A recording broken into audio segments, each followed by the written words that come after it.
하나님 말씀은 열왕기하 10장 25절에서 31절입니다. 우리 같이 한 목소리로 함께 읽겠습니다. 번제 드리기를 다하매 예후가 호위병과 지휘관들에게 이르되 들어가서 한 사람도 나가지 못하게 하고 죽이라 하매 호위병과 지휘관들이 칼로 그들을 죽여 밖에 던지고 바알의 신당 있는 성으로 가서 바알의 신당에서 목상들을 가져다가 불사르고 바알의 목상을 헐며 바알의 신당을 헐어서 변소를 만들었더니 오늘까지 이르니라. 예후가 이와 같이 이스라엘 중에서 바알을 말하였으나 이스라엘에게 범죄하게 한 느밧의 아들 여로보암의 죄 곧 베델과 단에 있는 금송아지를 섬기는 죄에서는 떠나지 아니하였더라.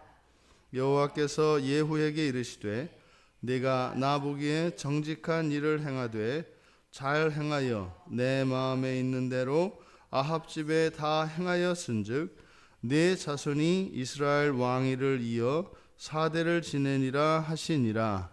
그러나 예후가 전심으로 이스라엘 하나님 여호와의 율법을 지켜 행하지 아니하며 여로보암이 이스라엘에게 범하게 한 그 죄에서 떠나지 아니하였더라. 아멘. 예후의 공과 시를 기록하고 있습니다. 그래서 예후가 잘한 것, 그래서 하나님의 인정까지 받는 그러한 일들이 기록되어 있고 또 예후의 하나님 앞에서 잘못이 무엇인지 그것을 또한 기록하고 있습니다. 아합의 집을 이제 허문 예후, 엘리야를 통해서 예후에 대한 하나님의 예언이 주어졌고 그 예언이 그대로 성취되어집니다.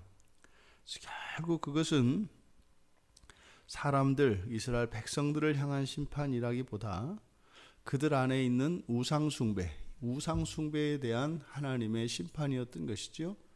항상 죄에 대한 심판과 함께 나타나는 것은 하나님 백성들에 대한 지극하신 사랑입니다. 그래서 죄에 대한 하나님의 어미로우신 심판과 함께 그 죄를 지은 죄인들에 대한 하나님의 무한하신 사랑이 항상 심판에는 동시에 나타납니다. 지금 예후를 통해서 일어나는 그 심판에는 하나님의 백성에 대한 사랑이 나타나지 않고 있다. 그래서 엄정한 공의의 심판만이 나타나고 있다. 예후가 이제 바알 신당으로 바알을 섬기는 제사장들 그리고 바알을 믿는 자들 모두를 바알 신당 안으로 몰아넣었고 이제 그들을 도륙하기 시작합니다. 그래서 한 사람도 빠짐없이 안에 들어가서 칼로 다 죽여서 밖으로 시체를 내던졌다고 합니다. 그리고 바알 신당의 구조는 주로 바알 신상은 석상이나 주로 철이나 이렇게 되어 있습니다. 그리고 주변에 보면은 이제 작은 바알 신상을 만드는데 그것은 주로 나무로 되어 있습니다. 그러니까 돌로 된 또 철로 된 그 신상은 주상이 되겠죠. 주 신상은 그것은 그냥 밀어 넘어뜨려서 철거하는 수밖에 없고 그래서 뭐 석상 같은 경우는 부러지거나 뭐 이렇게 되겠죠. 그리고 주변에 있었던 그 작은 신상들 그것을 여기서 이제 목상이라고 이야기를 하는데 그 바알 목상들을 다 불살라서 태워버렸습니다. 그리고 그 신당을 헐어서 변소를 만들었다. 이것은 이제 신을 모욕하는 방법입니다.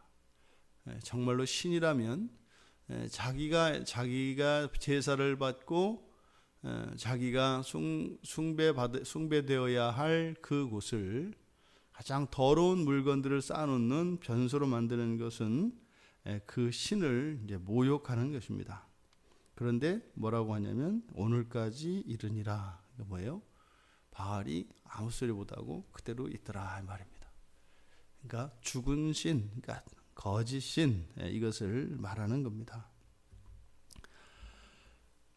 이렇게 예후가 바알 신앙에 대해서는 철저하게 패했습니다. 그런데 우리가 계속 말씀드렸던 것처럼 이 예후가 하나님의 뜻을 이루는 것은 틀림이 없었지만 거기에는 분명히 뭐예요? 자기 사적인 이익, 사적인 계산, 그리고 자기의 정치 권력을 안정화시키고자 하는 그 계산이 그것과 함께 병행되었다. 그러니까 뭐예요? 이 바알 신을 섬기는 자들을 철저히 색출하여 죽인 것이 그저 신앙 종교적인 측면에서 보면은 아주 철저한 개혁이고 아주 완벽한 하나님의 말씀에 대한 충성이라고 보여집니다만, 사실 예후에게는 그것은 뭐였다? 치밀하게 바알을 섬기는 자들은 이미 아합으로부터 시작되어져서 요람에 이르기까지 철저히 아합 가문과 연결되어 있는 그런 사람들이기 때문에 자기의 정치 권력에 부담이 될 만한 모든 사람들을 완벽하게 제거하는 것이었다. 그래서 어떻게 해요? 사랑은 나타나지 않고 이것은 공의로운 심판의 형태로만 나타난다. 이 예후가 그렇게 자기의 사심이 있었다라고 이제 결정적으로 이게 드러나는 것이 이제 29절입니다. 그렇게 그 바알 숭배에 대해서는 철저하게 다 파헤치고 진멸하였던 예후, 그가 뭐라고요? 여로보암의 죄, 곧 이제 금송아지를 섬기는 죄에서는 떠나지 아니하였다. 북이스라엘의 우상 숭배의 기원은 여로보암으로 잡습니다. 그러니까 결국은 우상 숭배의 여러 종류 가운데 다른 것으로 바꾸었을 뿐이지, 예후에게 하나님이 정말 이렇게 우상 숭배를 싫어하시는 그 마음을 알아서 바로 아합 가문을 전부 없애버린 것은 아니었다라고 하는 것이 여기서 나타납니다. 그런데 좀 의아한 본문이 30절입니다. 30절이 여호와께서 예후에게 말씀하셨다는 거예요. 네가 나보기에 정직한 일을 행하되 잘 행하여 내 마음에 있는 대로 아합 집에 다 행하였은즉 네 자손이 이스라엘 왕위를 이어 4대를 지내리라.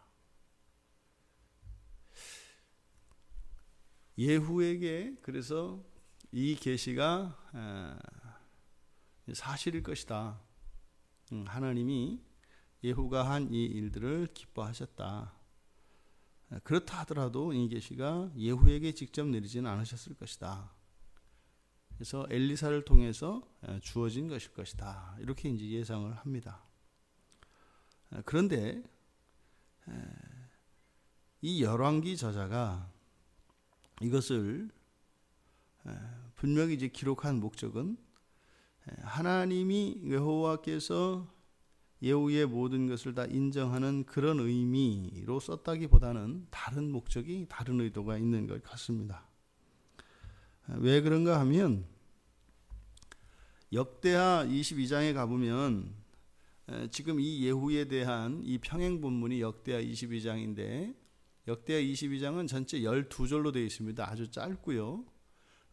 예후에 대한 기사를 지금 우리는 9장에서부터 10장까지 지금 계속 보고 있거든요. 근데 역대하에서는 아주 짧게 취급합니다. 이게 예후에 대해서 기록하는 것은 뭐냐면, 엘리야가 예후에게 기름 붓도록 했고, 엘리야를 통해서 기름 붓도록 하셨고, 그리고 이 예후를 통해서 우상 숭배를 했던 아합 가문을 제거한 겁니다. 요 이야기만 역대하에는 다 기록하고 있습니다. 근데 지금 이 열왕기에 보면은 이 예후가 요람과 북이스라엘 왕과 남유다의 아하시아 왕들, 또 이세벨과 또 그 측근들에서, 심지어는 남유다의 그 아하시아의 형제들, 그래서 우상 숭배와 관계된 이 바알 신앙과 관계된 모든 사람들을 완전히 제거하였던 그 일을 상세하게 기록하고 있어요. 근데 지금 끝에 가서 보면은 바로 앞에 29절 앞에 우리가 보았던 30절 앞에 29절에서도 바로 금송아지 우상을 섬겼던 사람 예후가 이런 사람이다라고 얘기를 하고, 또 31절에도 보면 그러나 예후가 진심으로 이스라엘 하나님 여호와의 율법을 지켜 행하지 아니하며 여로보암 이스라엘에게 범하게 한 그 죄에서 떠나지 아니하였다. 그래서 30절에 여호와의 인정 앞뒤를 금송아지 숭배 여로보암의 죄로 똘똘 싸놔버렸어요. 그러니까 지금 예후가 이렇게 한 일을 여기서 인정하는 그런 행위, 그런 의미로 이것을 쓴 것은 아니다. 뭐예요? 전체적으로 악하다는 겁니다. 예후는 악한 사람이다. 그 또한 우상 숭배자다. 그러니까 바알 신상이 아니라 금송아지를 우상으로 섬긴 사람이다. 하지만 그가 이 바알 신앙을 추구했던 사람들을 제거한 것은 옳은 일이다. 그러니까 예후 자체에 대한 인정이라기보다 바알 숭배자들, 바알을 섬겼던 이 제사장들과 이 거짓 선지자들, 그리고 바알 신앙을 가지고 있었던 사람들을 제거한 그 일은 비록 예후가 사심을 가지고 자기의 이익을 위하여 그랬을지라도 하나님의 말씀을 이룬 것이기 때문에 그 일 자체는 선하다. 하지만 예후 자체는 선하다고 할 수 없다라고 하는 그 평가를 열왕기 저자가 하기를 원하는 것입니다. 그러니까 뭐예요? 예후가 그 한 일에 있어서의 성격은 선하니까 선한 것은 선한 것대로 인정을 해주고, 그러함에도 불구하고 예후 안에 있었던 그 악에 대해서는 선한 일을 한 것, 그것이 악한 그 예후의 죄를 탕감해 주거나 결코 감수하는 것은 아니다. 우리들이 실수하기 쉬운 것이 이런 겁니다.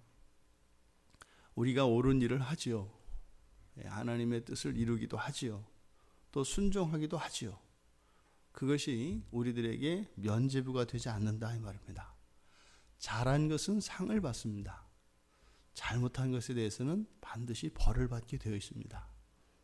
잘한 그것이 잘못한 그것들에 대하여 내릴 하나님의 벌을 상쇄시킬 수 없다는 겁니다. 지금 열왕기 저자가 이야기하고자 하는 것이 바로 이 부분입니다.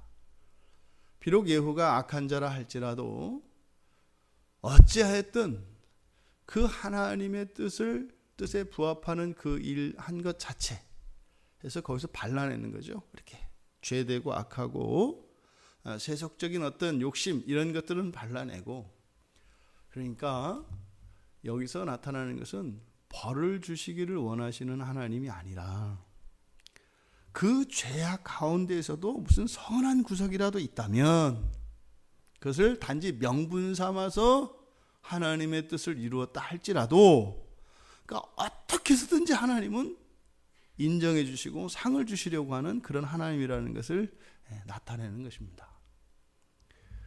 우리가 하나님 앞에 섰을 때 아무도 똑바로 설 수 있는 사람이 없습니다.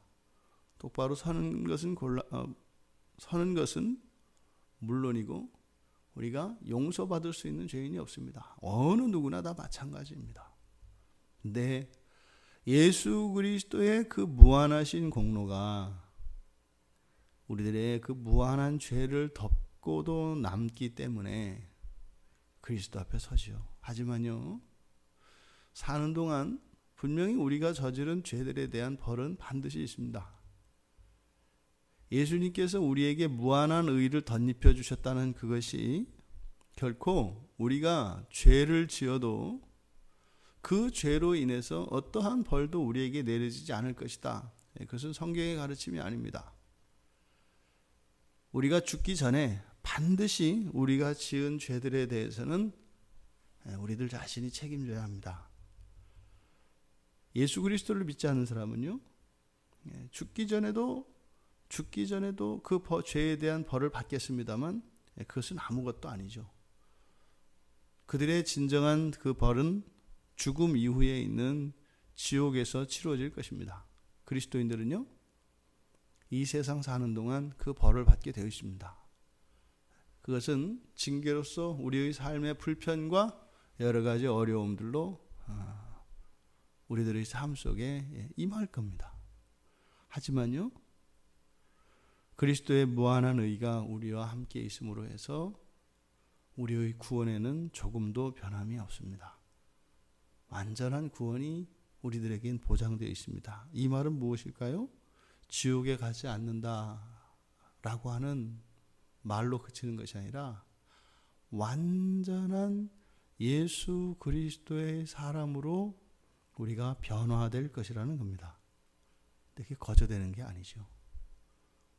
혹독한 시련과 아픔, 반드시 그 과정을 금을 연단할 때 뜨거운 풀무불을 지나가야 되는 것처럼 반드시 신자들에게는 그것을 지나가는 과정이 있습니다.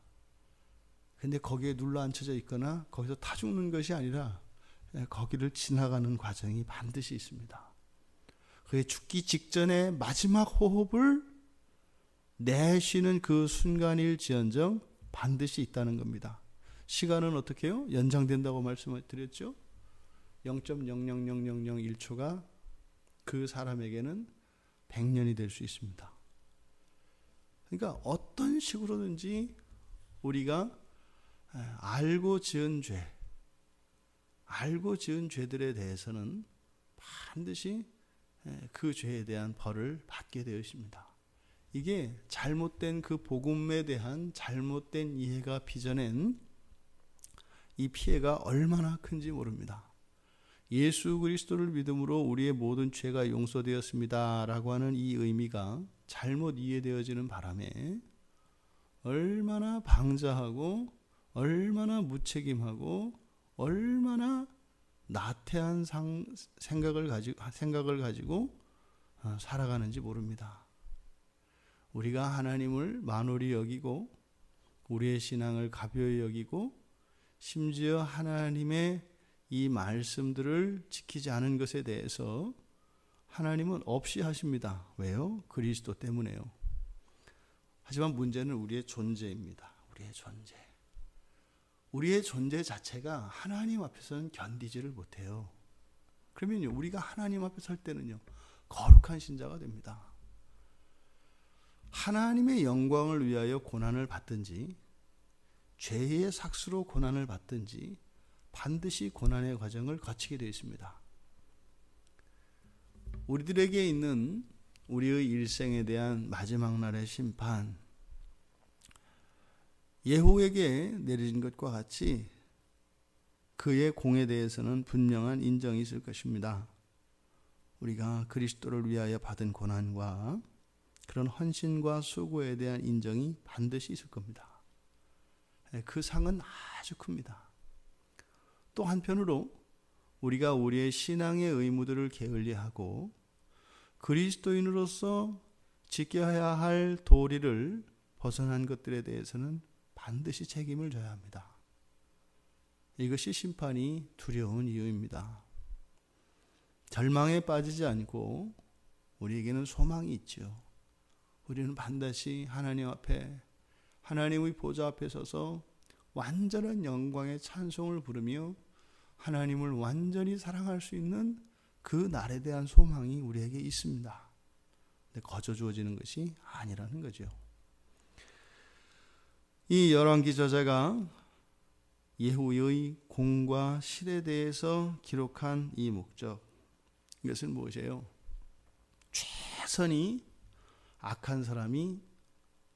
선한 사람이 선한 일을 하는 것이 최선이요 최상의 삶이라면 최악의 삶은 악한 사람이 악하게 살아가는 것이고, 최선의 다음 가는 차상은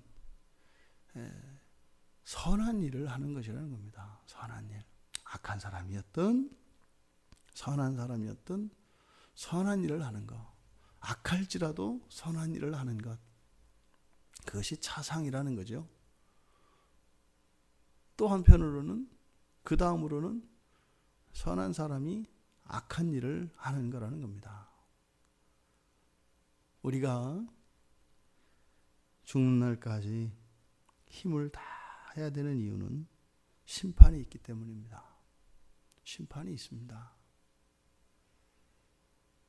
우리의 영원한 삶에 대한 심판이 아니라 영원한 삶을 온전히 살기 위하여 지옥 갈 사람은 지옥에 맞는 사람으로, 천국에 갈 사람은 천국에 맞는 사람으로 우리를 완전하게 바꾸시는 것이 심판이시죠. 우리는 예수 그리스도께서 먼저 우리의 이름을 불러주셔서요, 우리는 지옥 가고 싶어도 못 가요. 천국에 가야 돼요. 그 얘기는 뭔가요? 우리에게 있는 모든 죄의 요소들은 반드시 정결케 돼야 한다는 겁니다. 그냥 내버려 두질 않으세요. 병원에 입원했는데 의사가 아픈 병을 내버려 두고 치료 안 하고 내보낼까요? 의사들도 안 그러는데, 하나님은요, 우리에게 있는 작은 점만큼의 죄도 하나님께서는 반드시 바꿔주실 것입니다. 그래서 바꾸는 방법이 두 가지예요. 하나님께서 심판을 통하여 징계를 하셔서 바꾸시는 방법이 있고, 또 하나는 우리가 예수 그리스도의 이름 앞에 예수 그리스도의 공로에 의지하여 회개하는 것입니다. 오늘 하루 우리의 존재가 이미 미래에 우리를 완전하게 만드신 그리스도, 그 소망 안에서 우리들이 자원하여 또 자발적으로 성령을 의지하며 그렇게 더 거룩하여질 수 있는 이 한날이 되기를 주님의 이름으로 축원합니다.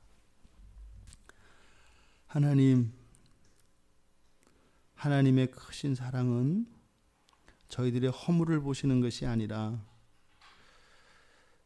저희들의 많은 죄악 가운데 작은 공을 찾으시려고 하는 하나님이신 것을 오늘 성경을 통하여 저희들이 살펴보았습니다.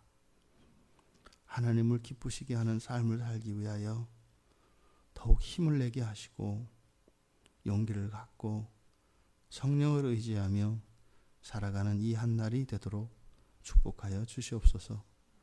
감사하며 예수님의 이름으로 기도드리옵나이다. 아멘.